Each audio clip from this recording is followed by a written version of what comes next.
Live where you want to live? I guess. Honey, Steven's here for just a few minutes to try to help us. Just give a quick yes or no answer. Do you live where you want to live? Yes. Okay. That's settled. Do you have the things you want to have? Yes. Alright. Do you do the things you want to do? This went on for a little while, and I could see I wasn't helping at all. So I intervened and said, is this kind of how it goes in your relationship? Every day, Steven, he replied. It's the story of our marriage, she sighed. I looked at the two of them and the thought crossed my mind that they were two half-brained people living together. Do you have any children? I asked. Yes, two. Really? I asked incredulously. How did you do it? What do you mean how did we do it? You were synergistic. I said. 1 plus 1 usually equals 2. But you made 1 plus 1 equal 4. Now that's synergy. The whole is greater than the sum of the parts. So how did you do it? You know how we did it, he replied.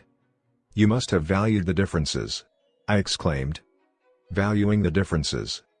Valuing the differences is the essence of synergy, the mental, the emotional, the psychological differences between people. And the key to valuing those differences is to realize that all people see the world, not as it is, but as they are. If I think I see the world as it is, why would I want to value the differences? Why would I even want to bother with someone who's off track? My paradigm is that I am objective, I see the world as it is.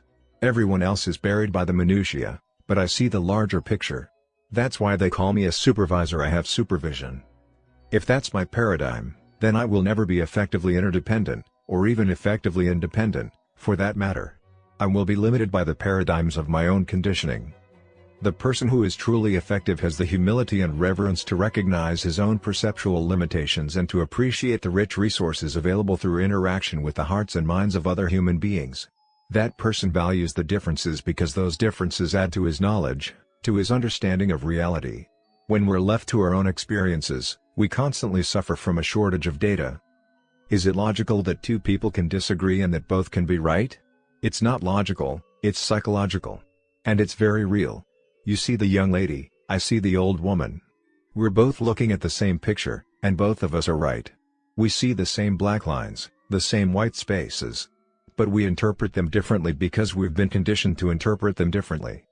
And unless we value the differences in our perceptions, unless we value each other and give credence to the possibility that we're both right, that life is not always a dichotomous either/or, that there are almost always third alternatives, we will never be able to transcend the limits of that conditioning. All I may see is the old woman. But I realize that you see something else. And I value you. I value your perception. I want to understand. So when I become aware of the difference in our perceptions, I say, good. You see it differently. Help me see what you see. If two people have the same opinion, one is unnecessary. It's not going to do me any good at all to communicate with someone else who sees only the old woman also. I don't want to talk, to communicate, with someone who agrees with me. I want to communicate with you because you see it differently. I value that difference. By doing that, I not only increase my own awareness, I also affirm you. I give you psychological air. I take my foot off the brake and release the negative energy you may have invested in defending a particular position. I create an environment for synergy. The importance of valuing the difference is captured in an often quoted fable called The Animal School, written by educator Dr. R.H. Reeves. Once upon a time, the animals decided they must do something heroic to meet the problems of a new world, so they organized a school. They adopted an activity curriculum consisting of running, climbing, swimming and flying. To make it easier to administer, all animals took all the subjects. The duck was excellent in swimming, better in fact than his instructor, and made excellent grades in flying, but he was very poor in running.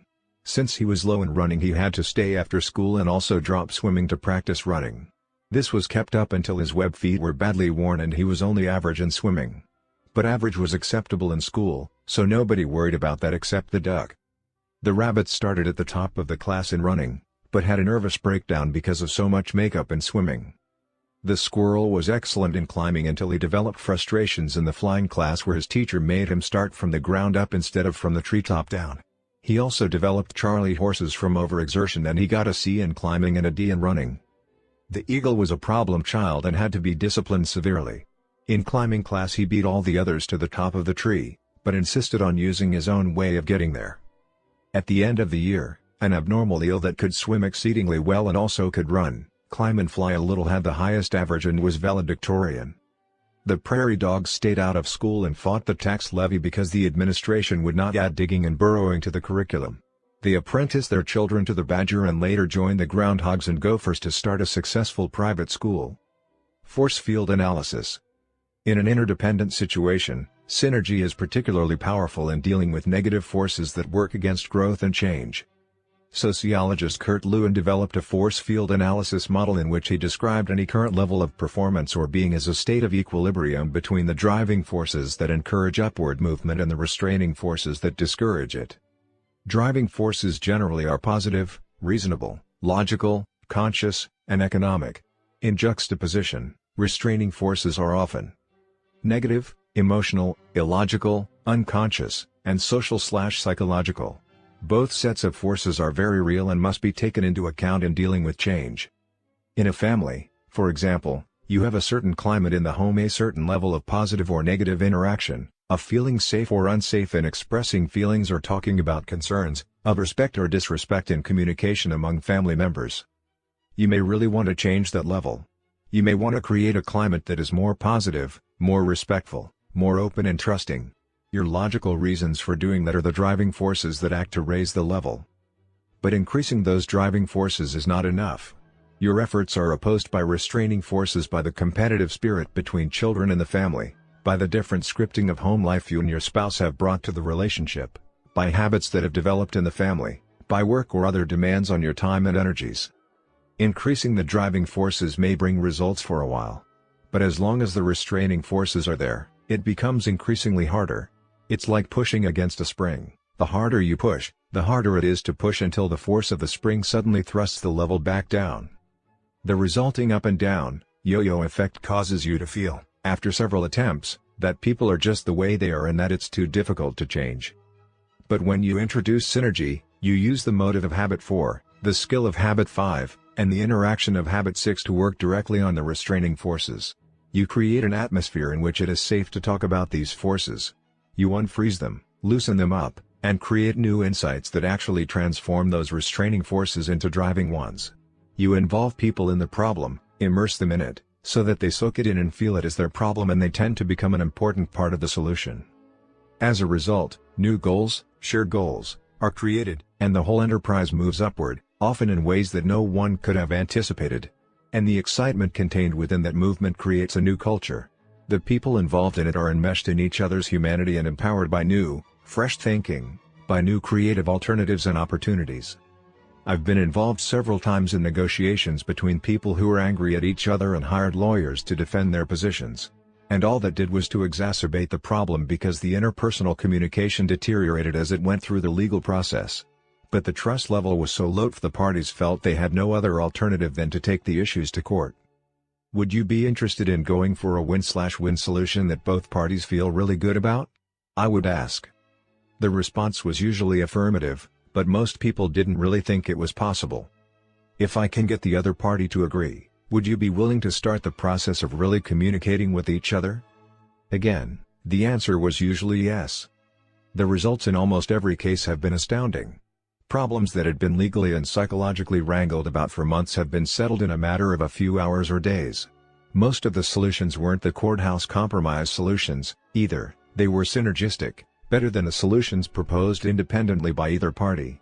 And, in most cases, the relationships continued even though it had appeared in the beginning that the trust level was so low and the rupture in the relationships so large as to be almost irreparable.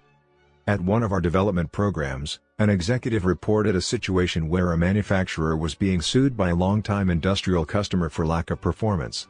Both parties felt totally justified in the rightness of their position and perceived each other as unethical and completely untrustworthy. As they began to practice habit 5, two things became clear. First, early communication problems resulted in a misunderstanding which was later exacerbated by accusations and counter-accusations. Second, both were initially acting in good faith and didn't like the cost and hassle of a legal fight, but saw no other way out. Once these two things became clear, the spirit of habits 4, 5, and 6 took over, the problem was rapidly resolved, and the relationship continues to prosper. In another circumstance, I received an early morning phone